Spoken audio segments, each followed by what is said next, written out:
नमस्ते दोस्तों, मैं अंकुर आर्य आप सबका एक बार फिर से स्वागत करता हूं आपके अपने YouTube चैनल सत्य सनातन में। आज का जो विषय है इतना रोचक है कि आप इसको बार बार देखेंगे भी और इसको अपने सभी साथियों के साथ में शेयर भी करेंगे। इस विषय को शुरू करने से पहले मैं थोड़ी सी उसकी भूमिका बना दूं।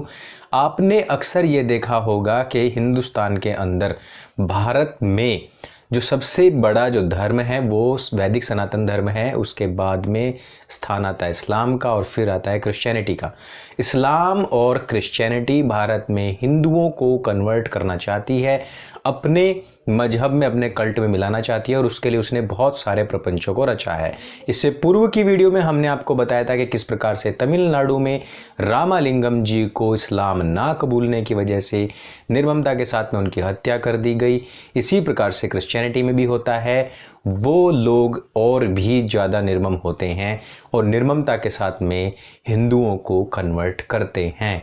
इस बात की बहुत सारे रिपोर्ट्स में भी खुलासा हो चुका है। लेकिन अगर इन दोनों में एक चीज़ हम कॉमन देखें तो वो ये है कि इन लोगों ने अपने मजहब, अपने कल्ट में जितनी भी बुराइयां थी उनको ज़बरदस्ती हमारे वैदिक सनातन धर्म में खोजना शुरू किया और जहाँ पर नहीं थी वहाँ पर भी उसको अपने आप ही क्रिएट करके हिंदू धर्म को या सनातन धर्म को बदनाम करने की कोशिश की।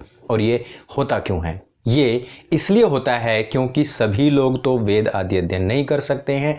बहुत सारे लोग मन्नतवाद की वजह से भी अपने धर्म से चिपके हुए होते हैं। अब वो मन्नतवाद भी तोड़ना है। दूसरा कि आप अपने धर्म में किस वजह से जुड़े हुए हैं, अर्थात किन महापुरुषों की वजह से जुड़े हुए हैं, वहीं पर आघात सबसे पहले वो करना शुरू कर देते हैं। मसलन सबसे पहला सवाल ये था कि सनातन धर्म के स्थापना करने वाला कौन है? कोई भी नहीं है। देखिए, इस्लाम को बनाने वाला कौन है? मोहम्मद है। ईसाईयत को बनाने वाला देखिए कौन है? ईसा मसीह है। लेकिन सनातन को शुरू करने वाला तो कोई भी नहीं है। जबकि प्रश्न इन्हीं लोगों के ऊपर खड़ा होना चाहिए था, क्योंकि जिसको कोई मनुष्य शुरुआत करे उसको कल्ट कहते हैं, मजहब कहते हैं, कोई शाखा कह सकते हैं, लेकिन धर्म नहीं कह सकते। सनातन धर्म एक ऐसा धर्म है जो ईश्वरकृत है और वेद उसका प्रमाण भी देते हैं। इसी प्रकार से जो दूसरा क्वेश्चन हिंदू सनातन धर्म के ऊपर उठाया जाता है वो उठाया जाता है कि वो बहुत बड़े मूर्ति पूजक होते हैं, जबकि ये ईसाई और मुसलमान खुद इतने बड़े मूर्ति पूजक, जड़ पूजक होते हैं जिसका कि कोई सानी ही नहीं है। तीसरी चीज, वो लोग प्रश्न उठाते हैं कि किस प्रकार से पांडव नियोग से पैदा हुए और नियोग प्रथा कितनी घृणित है, कितनी समाज में बहिष्कृत है। लेकिन यदि प्रश्न वापस उल्टा इन्हीं के ऊपर उठाया जाए कि जो जीसस थे वो किस तरीके से पैदा हुए, तो उसको बड़ा ही महिमा मंडित करके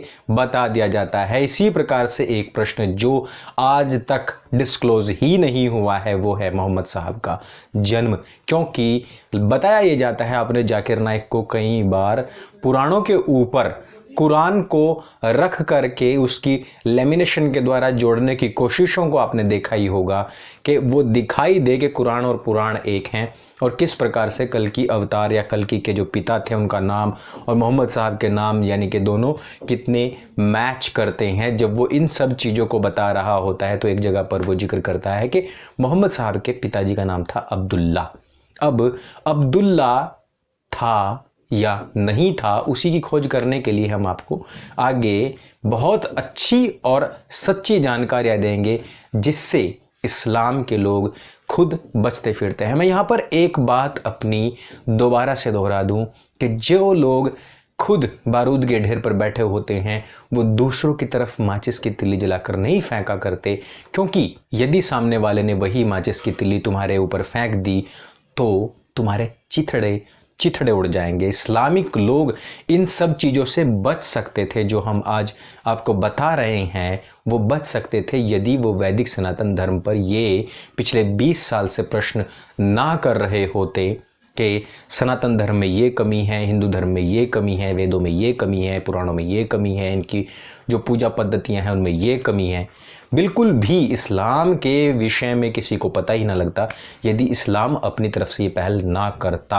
आज इस्लाम ने खुद इनवाइट किया है हिंदुओं को, सनातन वैदिक धर्मियों को, कि हम वापस जाकर के इस्लाम की खोजबीन करें और हमको पता लगे कि इस्लाम की नींव आखिर है क्या। कुरान में हमने सिद्ध कर दिया है कि इतिहास भरा पड़ा है। एक भी ऐसी बात नहीं है जो सार्वकालिक, सार्वभौमिक या सार्वदेशीय हो, जिससे कि सर्व मनुष्य मात्र का कल्याण होता हो। वहाँ कहीं भी मनुष्य मात्र के लिए बात नहीं कही गई है, वहाँ केवल एक कबीले मात्र के लिए बात कही गई है।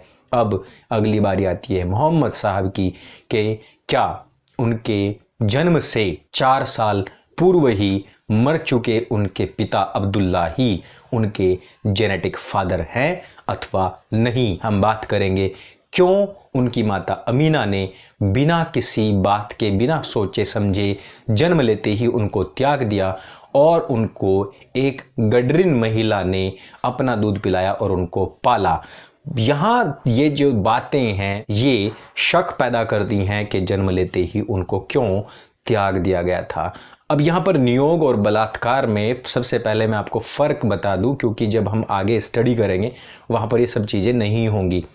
बलात्कार और नियोग में ये फ़र्क है कि जब नियोग होता है उसमें दोनों फैमिलीज़ की स्वीकृति होती है, और ये तब होता है जब स्त्री और पुरुष दोनों में से कोई एक संतानोत्पत्ति के काबिल ना हो, और उत्पन्न संतान इस यानी कि जो उसका माता और पिता है उसी की प्रॉपर्टी के ऊपर पूरा अधिकार भी रखता है और एक सम्मानित उसका जीवन होता है। जबकि बलात्कार में ऐसा होता है कि यदि संतान उत्पन्न हो जाए तो उसको तुरंत ही फेंक दिया जाता है और उसको अपना नाम भी नहीं दिया जाता है। दूसरी सबसे बड़ी बात यह है कि जिन नियोग के आरोपों को हिंदुओं पर लगाया जाता है, हिंदुओं में उनको कहीं भी धर्म संस्थापक का संज्ञा या नाम नहीं दिया गया है, और ना ही वो किसी वेद मंत्र में या फिर किसी पुराण के मंत्र में या फिर किसी पूजा पाठ की पद्धति में पूजनीय है कि कहीं उनकी आरती ही होती हो।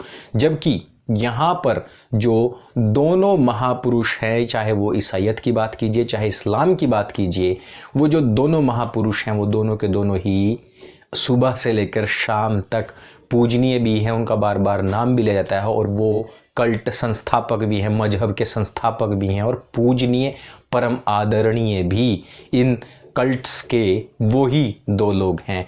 तो आइए हम एक आर्टिकल के माध्यम से स्क्रीन पर पढ़ते हुए समझते हैं कि आखिर पूरी स्टोरी है क्या।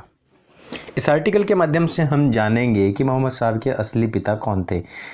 अब इसमें क्वेश्चन है कि is it true that the prophet Muhammad was born 4 years after his father's demise. इसके राइटर हैं एक ex Muslim. I know where this question is coming from, it is not as stupid as you might think. I assume that the question was raised by the discrepancies surrounding Muhammad's birth, 2 weddings. Muhammad's grandfather Abd al-Muttalib and his father Abdullah got married the same day। यानी कि मोहम्मद साहब के दादाजी और उनके तथाकथित पिताजी की जो शादी है वो एक ही दिन हुई थी।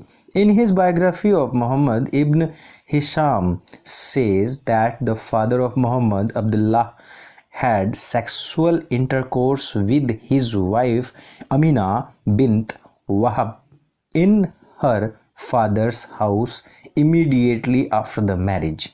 Amina became pregnant with Muhammad. It is undisputed fact that Amina became pregnant with Muhammad just after becoming married, and multiple sources confirm this. Muhammad's grandfather Abd al-Muttalib and his new wife Hala also had a son Hamza, who was Muhammad's uncle Hamza. Why is Hamza older? The book of the major classes by historian Ibn Saad says that Abdullah died a few months after his marriage at the age of 25 when his wife Amina was pregnant with Muhammad. We don't know when Hamza was conceived, but the earlier Hamza could have been conceived was right after the wedding, just like Muhammad. The problem now is that Muhammad and Hamza should be about the same age. If Hala and Amina both become pregnant soon after their marriage, Muhammad and Hamza would be the same age. If Hala became pregnant a few years later, Hamza would be younger than Muhammad, but Islamic history informs us that Hamza was older than Muhammad. In his book Finding the Truth in Judging the Companions, Ibn Hajar al-Ashqalani writes that Hamza was born 2 or 4 years before Muhammad. Ibn Saad says in the book of the major classes that Hamza was killed at the Battle of Uhud when he was 59-year-old. Ibn Saad adds that Hamza was 4 years older than Muhammad. अब यहाँ पर सबसे बड़ी जो बात सामने निकल कर के आ रही है वो ये है कि मोहम्मद साहब के पिताजी और उनके दादाजी ने एक साथ ही शादी की थी और साथ ही वो दोनों प्रेग्नेंट भी हुई थी, यानी कि उनकी जो वाइफ्स थी, ऐसा बताया जाता है। और जो मोहम्मद के जो अंकल थे, यानी कि उनके जो चाचा थे जिनका नाम हमज़ा था, वो और मोहम्मद एक ही उम्र के थे, साथ ही साथ पैदा हुए थे। लेकिन समस्या तब आती है जब दूसरी जो पुस्तकें हैं उनमें जब हम देखते हैं कि हमज़ा मोहम्मद साहब से 4 साल बड़े थे और मोहम्मद साहब की उम्र उनसे 4 साल छोटी थी और वो उहुद की लड़ाई में यानी कि हमज़ा मारे गए थे जबकि उनकी आयु 59 थी और उस समय मोहम्मद साहब की जो आयु थी वो 55 थी। तो यहाँ पर एक ऐसा प्रतिद्वंद खड़ा हो जाता है कि भाई मोहम्मद साहब उनसे 4 साल छोटे कैसे हो सकते हैं, जबकि उनके जो पिता थे वो 25 साल की उम्र में शादी के 2 महीने के बाद ही मर गए थे। तो अब मोहम्मद साहब उस समय पैदा नहीं हुए तो फिर कब पैदा हुए, और यहाँ पर पता लग रहा है कि वो 4 साल के बाद में पैदा हुए थे। अब यहाँ देखते हैं, so what happened, there is just one logical explanation here, Muhammad was conceived 2 or 4 years later than Hamza, but the problem is that Muhammad's assumed father Abdullah died 2 months after the wedding. So what happened? Again, the logical conclusion would be that Abdullah was not Muhammad's biological father and that Muhammad was not of the influential tribe of Quraysh. Or could it be a miracle? A 7th century Arab miracle. So instead of admitting the possibility of Muhammad being not fathered by Abdullah, some Muslim scholars go on tangents to declare that fetus can stay in the womb up to 4 years. कुछ मुस्लिम लोग ये भी कह सकते हैं कि भाई वो अब्दुल्ला की संतान है और जो उनका फीटस था यानी कि गर्भ था वो 4 साल तक कंटिन्यू रहा और 4 साल के बाद में वो पैदा हुआ। यानी कि जहाँ इंसान 9 महीने में पैदा हो जाता है वहाँ हमारे नबी साहब जो थे वो 4 साल बाद पैदा हुए। After all it happened to Muhammad, so it's a biological fact. Here is another article that admires that there are different opinions of when Abdullah died. When Amina was pregnant for 2 months, 28 months or 9 months. The pregnancy of Prophet Muhammad mother and the death of his father नाम से आपको article भी मिल जाएगा। Here is the video. अब ये video है जिसको भी आप अलग से देख सकते हैं।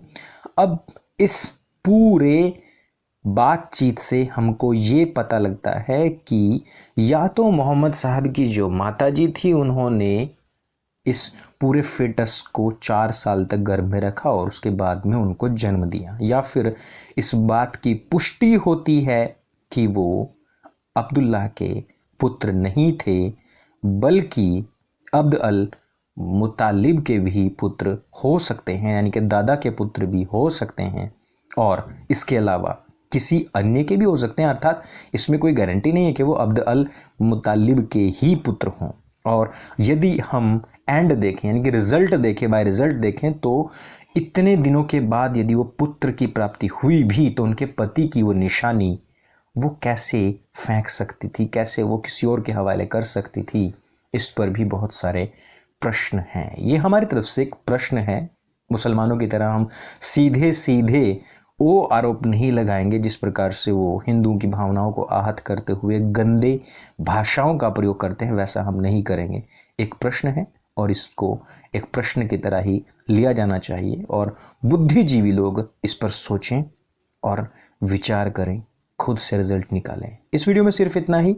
मेरे संग बोले सत्य सनातन वैदिक धर्म की जय। जय हिंद, वंदे मातरम।